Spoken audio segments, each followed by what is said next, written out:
किए नाशत विघ्न विघ्न अनेक। भक्त भगवान की जय जय श्री राधे।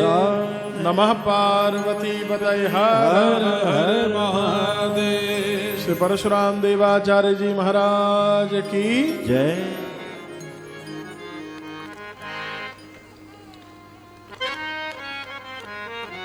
श्री परशुराम देवाचार्य जी के चरित्र हम सुन रहे हैं।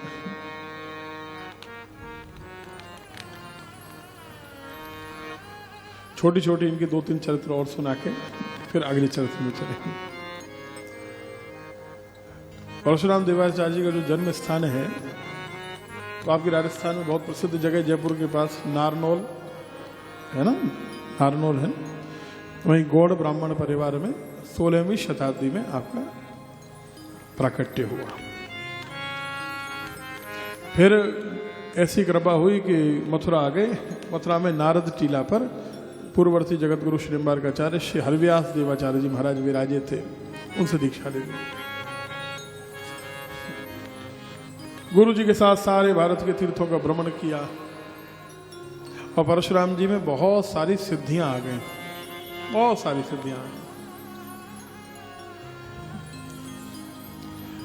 उस समय क्या था कि यवनों का शासन होने लगा था धीरे धीरे, और यवनों के शासन में हिंदुओं पर बहुत अत्याचार हो रहे थे। राजस्थान में जहाँ किशनगढ़ है, किशनगढ़ के बाद आपको बताया ना निम्बार्क तीर्थ जिसे सलेमाबाद कहते थे, वहाँ एक यवन तांत्रिक होता था। इस तांत्रिक ने मुसलमान ने सबको परेशान कर रखा था। जो हिंदू यात्री उधर से निकलता उससे कहता या तो चमत्कार दिखाओ या तो कोई करामात दिखाओ, नहीं तो तुमको मुस्लिम बनना पड़ेगा। तो ऐसे बहुत से लोगों को परेशान कर करके फिर मुस्लिम बना दिया। अपने धर्म का प्रचार करना गलत नहीं है, लेकिन दूसरे धर्म के व्यक्ति को अपने धर्म में लाकर उसका परिवर्तन करना ये गलत है। आप अपने धर्म में रहिए, दूसरे को परिवर्तन करना है, इससे भगवान प्रसन्न नहीं होते। आपको एक बात बताएं चलिए, तो अभी क्रिसमस थी परसों, अपने हिंदू नवयुवक नवयुवतियों को देखो पागल होके लग रहे थे, मैरी क्रिसमस मैरी क्रिसमस। कभी ईसाई का किसी का आपको संदेश मिला क्या, हैप्पी दिवाली हैप्पी होली? बताना जरा, सही बताओ, किसी ने आपको कभी विश किया था क्या? बताओ। हम लोग ऐसे पागल हो रहे हैं। आपको पता है बाइबल में क्या लिखा है? हमारे पास 2 बाइबल की प्रति हैं, उसका हमने पढ़ा क्या लिखा। उसमें नरक में कौन कौन जाता है इसकी आप सीरीज देखो। तो बाबूजी नरक में जाने में सबसे पहले जो स्थान बताया, बोले जो व्यक्ति नदी पार करके दूसरे का धर्म परिवर्तन करता है वो सबसे पहले नरक में जाता है। अब बताओ सबसे पहले नरक में कौन जाएगा? बताओ जी। इनके पादरी जाने वाले हैं कि नहीं है? क्यों? हाँ या ना बोलो। इसका मतलब ये अपने धर्म को ही नहीं मानना, ये दूसरे के धर्म के क्या सगे होंगे? ये तुम्हारे क्या सगे होंगे जो अपने धर्म के सगे नहीं है? बताओ। आप बाइबल पढ़िए, सबसे पहले लिखा है नरक में वो जाएगा जो नदी पार करके दूसरे का धर्म परिवर्तन कराता है। ये तो समुद्र पार कर करके करा रहे हैं। होता है कि नहीं? आप सेवा करनी है तो सेवा कर सकते हो, आप धर्म परिवर्तन करा के सेवा करोगे। हिंदू के मुस्लिम के बच्चे को आप ईसाई बनाकर ही सेवा करोगे, ये तो कहीं लिखा हुआ नहीं है। जर्मनी में रिसर्च हुई, एकदम प्रामाणिक बात आपको बोल रहे हैं, झूठ नहीं है, प्यास गद्दी पे बैठ के कर रहे हैं। जर्मनी में रिसर्च हुई कि कौन से धर्म का कौन सा प्रतीक सिंबल कितना पावरफुल है। बाबूजी सबसे ज्यादा नंबर किसको मिले पता है आपको? ओम को। 100 में से 100 अंक मिले ओम को। ये सबसे ज्यादा शक्तिशाली है। अभी हम कहीं सुन रहे थे, हमारे क्षमा करें राष्ट्र संत जी कह रहे थे कि ब्रह्मांड का विस्फोट हुआ, बिग बैंग थ्योरी कहते हैं ना, वो बिग बैंग का जो विस्फोट की जो साउंड है वो राम था। नहीं है, ये राम शब्द नहीं था, ये ओम था। ओम को आधार कहते हैं कि नहीं?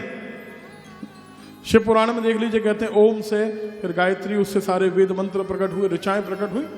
ओम है वो साउंड, आप अपने हिसाब से मत करिए कि राम था कि कृष्ण था कि श्याम था कि राधा रानी। हम भी कह सकते हैं राधे था, नहीं, ओम था। तो बाबूजी ओम को मिले 100 में से 100 अंक। जो अपना स्वस्तिक होता है जिसको सतिया बोलते हैं, इसको मिले 60, 100 में से 60 है।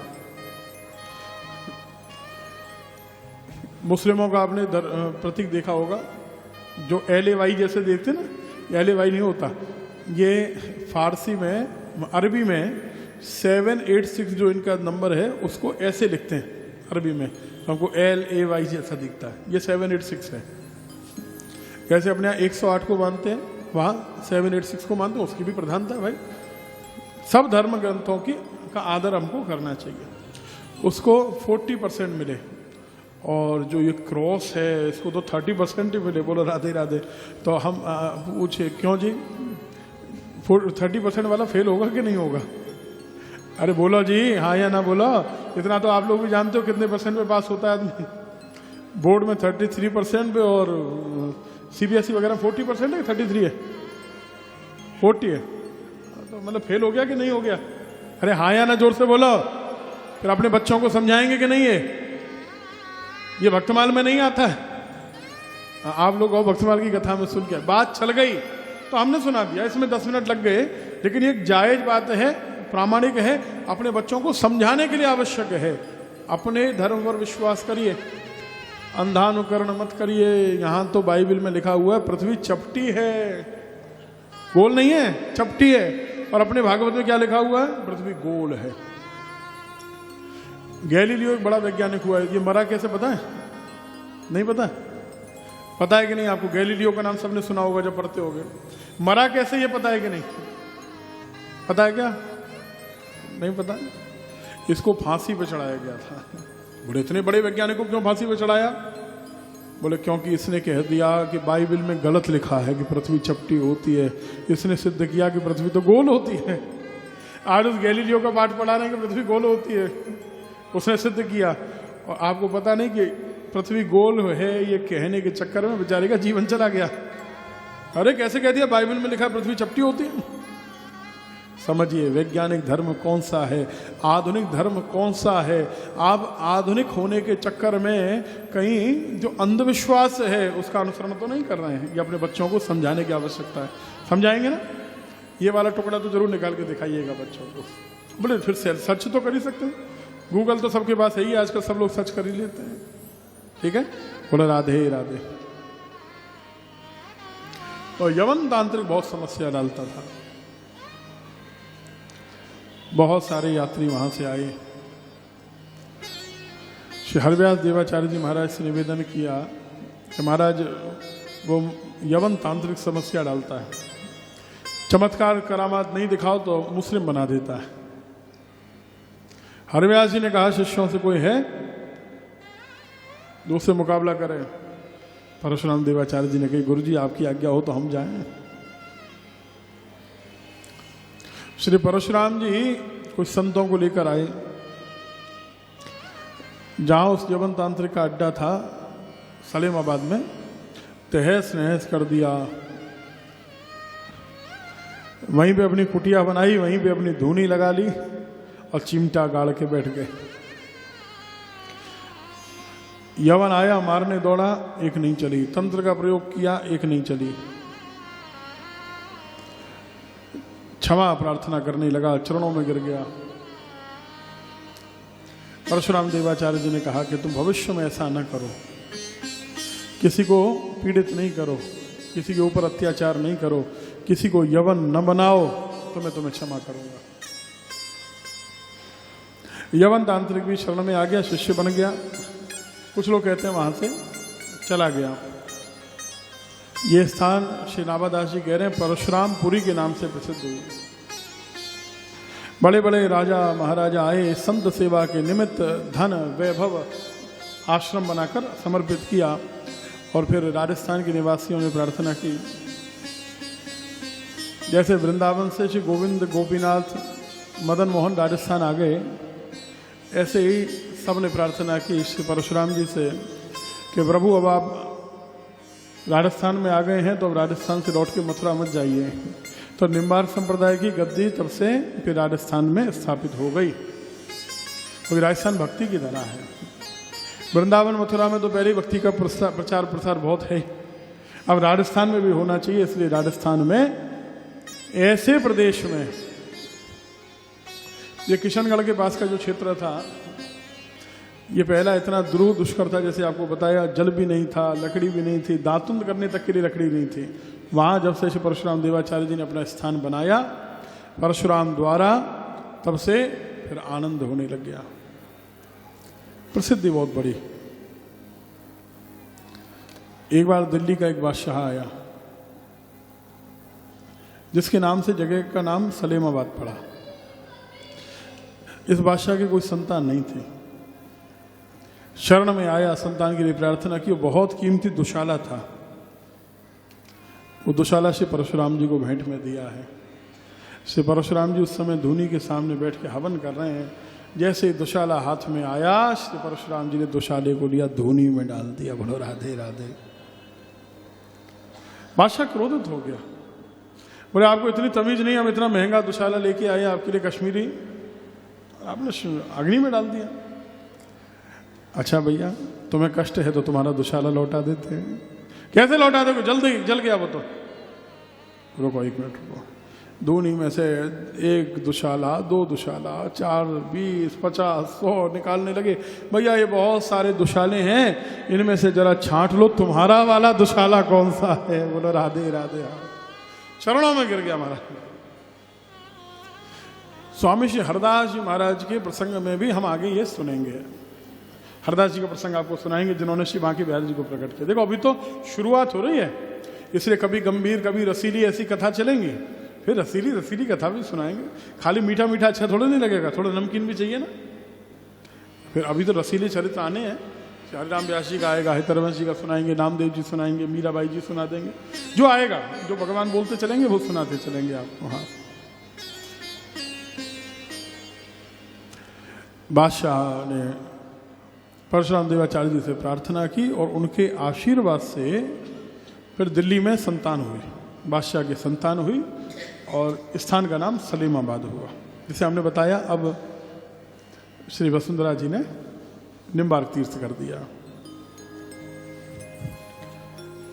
परशुराम यह नाम नर मुख बोलहु एक बार, कहत बार सब होगे भव सागर के पार। श्री परशुराम देवाचार्य जी भगवान राधा कृष्ण की एक सखी थी, नाम उनका परमा सखी था। परमा सखी के अवतार हैं, जैसे श्री ललिता जी, विशाखा जी, तुंग विद्या जी, रंगदेवी, सुदेवी, चंपकलता, इंदुलेखा, ऐसे परमा सखी हुई हैं भगवान के परिकर में। उन परमा सखी के अवतार हैं। हाँ, श्री सर्वेश्वर भगवान युगल स्वरूप होकर राधा कृष्ण के स्वरूप में इनके संग क्रीड़ा करते थे। एक दिन पुष्कर में जो नाग पहाड़ है, पुष्कर में देखा ना पर्वत, उसका नाम नाग पर्वत है। उसके ऊपर भगवान श्री सर्वेश्वर श्याम सुंदर श्री परशुराम देवाचार्य जी के संग परमा सखी रूप में वार्तालाप कर रहे हैं। उसी समय देखा सामने से कुछ दर्शक आए और उनको देखकर भगवान अपना हाथ छुड़ाकर भागे और श्री परशुराम देवाचार्य जी के हाथ में भगवान ने जो सेवा दी थी वो सर्वेश्वर प्रभु रह गए। सर्वेश्वर भगवान जो हैं वो त्रिलोकी में सबसे छोटे शालिग्राम विग्रह हैं, सबसे छोटे शालिग्राम। श्री हंस भगवान ने यह सेवा श्री सनकादि मुनियों को दी। उन्होंने श्री नारद जी को उनके द्वारा होते होते ये जगतगुरु श्री निम्बार्काचार्य श्री परशुराम देवाचार्य जी के पास थी और उसके बाद हमारे गुरु जी के पास आई। हमारे गुरु जी भी इसी परंपरा में थे, जगतगुरु श्री निम्बार्काचार्य श्री राधा सर्वेश्वर शरण देवाचार्य श्री श्रीजी महाराज जी ने कहते थे। हमारे गुरु जी भी उसी परंपरा में थे और अब उनके उत्तराधिकारी परम श्रद्धेय श्री युवराज जी अब महाराज श्री के श्री श्रीजी महाराज के स्वरूप में गद्दी पर विराजमान है। सर्वेश्वर प्रभु की वो उपासना आज भी सलेमाबाद में चलती है। आचार्य चरण जब कहीं बाहर जाते हैं तो अपने गले में उसको धारण कर लेते हैं, सर्वेश्वर प्रभु को लेकर जाते हैं। श्री परशुराम देवाचार्य जी महाराज ने जीवित समाधि ली है और जीवित समाधि लेकर भगवान में लीन हुए। हरि सुमिरन बिन तन मन झूठा। हरि सुमिरन बिन तन मन झूठा। हरि सुमिरन बिन तन मन झूठा। हरि सुमिरन बिन तन मन झूठा। हरि सुमिरन बिन तन मन झूठा। हरि सुमिरन बिन तन मन झूठा। परशुराम देवाचार्य जी ने बहुत सारी पद पदावली लिखी है। कहते हैं बिना हरि के स्मरण के, बिना हरि के भजन के तन भी झूठा और ये मन भी झूठा है। कैसे? जैसे फिरत पशु खरशु कर, जैसे फिरत पशु कर सुगर। उदर भरत इंद्रिन भ्रमिभूषा। उदर भरे इंद्रिन भ्रम झूठा। उदर भरत इंद्रिन भ्रमिभूषा। उदर भरे इंद्रिन भ्रम झूठा। आज